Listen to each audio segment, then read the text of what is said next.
all the years on Logger Wade, we finally got us a professional. Oh yeah. I think we started 10 years ago, and it took me 10 years to get a professional on camera. That's wood chopper. Yeah. Well, that too. so. That too. So he has got the coolest race chainsaw that I've ever seen. Look at that expansion chamber. I love it. When we do competition, that's a speed saw. Holy cow. All the time? Yeah. Look at this. I've been competing all summer. Cool. Went from Wisconsin to Arkansas to Pennsylvania. Wow, that is How much winning? very cool. Not really winning, but placing. Okay. So, yeah. That is very cool. Oh, yeah, that is crazy. All right, now explain to us what you can. I mean, I don't want to. Okay. I don't know what's important. It's competition saw, so this is not everything we can snoop our little nose into. I can get relatively deep into any of that. I know, pretty much everything about it. I did not build it. Dennis Cahoon out of California built it. So it has a 404 chain. Yep, 404 chain. It has a 1991 Honda CR250 bottom end with a Sphinx Racing top end that is 325 cc, and they actually use these cylinders for mini sprint cars. Yes. And then we put a frame on it, back handle with it's got a jet ski carburetor on it, and got my trigger right here.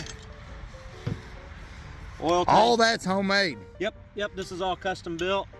My bar oil tank is up here. The on and off switch, it's either on or off, gravity fed. My fuel tank is down here with the intake to the carburetor. I think this is the vent hose, and this is the return line here. Got our pulse line running into the top of the carburetor here. This is my throttle lock, good old zip tie for race start. It conveniently just gets out of my way whenever I need it to. So race starts that way. You don't start with the law. Yep.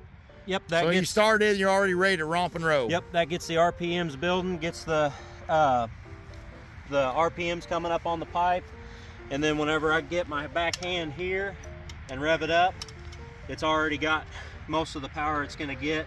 Have 2 decompression switches on this. If you don't push the decompression switches, you cannot turn it over. So it has 2 decompression switches to get it to where you can pull start it. This is my starter.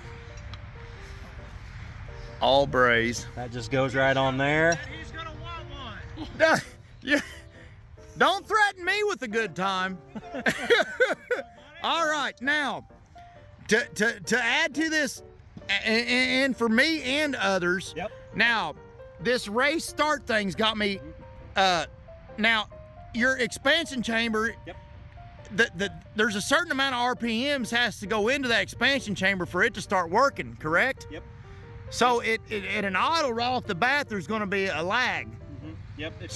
If you hit the wood with this saw whenever it's not full RPMs, it'll kill the saw just like that. Because the timing will be wrong in the expansion chamber. Yes. And so you have to get the RPMs all the way up, and then I can push on this saw hard enough my feet come off the ground and it's still chewing as hard as it can. And I've seen video. This thing is wild. Yep. All right. I'm running VP 110 race fuel, mixed 32 to 1.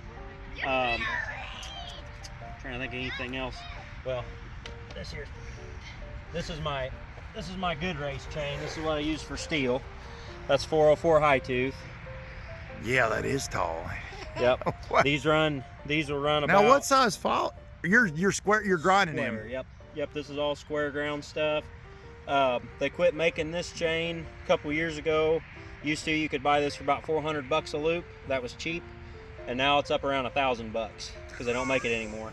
Wow. And that's unground. Then I do all my own work on the chains. I do my own grinding. And how long would a chain last you in a race season? I can run a chain for probably, most guys are getting 5, 6, years or more out of a chain. As long as all your tie straps and things are all in good shape, you can keep running it. You just don't want for one of these to explode. With a chain speed over 200 mile an hour, that'll launch the chain right through somebody. And this is all roller tip bar. Yep. That way, whenever because you're dealing with, like I said, over 200 mile an hour chain speed, because this is the sprocket. That's a sprocket that'll go on it. Wow. This one is an 18 tooth 404 sprocket. The sprocket that's on it is a 17, so it's just slightly smaller. So that's going for bigger wood? Yep. Yep, with the smaller sprocket, your chain's turning less RPM, and you get a little more power out of the saw for a longer bar, bigger wood. 18 tooth, you got a little faster chain speed, but it'll bog down easier. With the 325cc, it's still not really gonna bog. So, wow, 325cc. Make sure we got some fuel here. We better add a little bit. Get the old fuel bottle. And that's race fuel. Yep, this is race fuel. What octane did you say? 110. Yeah, 110 octane VP. Now what compression are you running? I'm not sure what the compression is on it. I haven't compression tested this one. But it's enough that without the decompression switches, you're not doing nothing. That's about all we got. Where whenever you push them in, you can actually start the thing.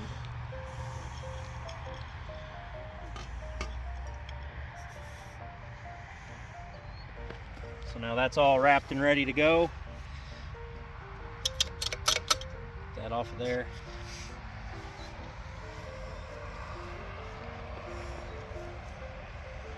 You ready to start her up? Yeah. All right. I'm half deaf anyways, it don't matter. It's super duper loud. And anytime I start this saw, even if I'm not cutting anything, I always wear all my stuff, because if you throw a chain and it hits you, it's gonna tear you up, even if you just throw it, not cutting wood. So we'll give her a little bit of a prime.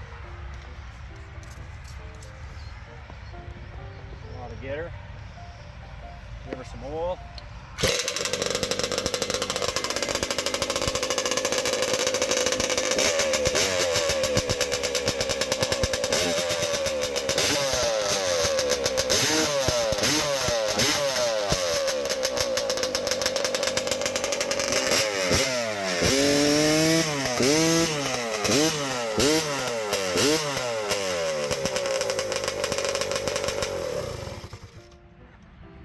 It's a freaking motorcycle, man. Yeah.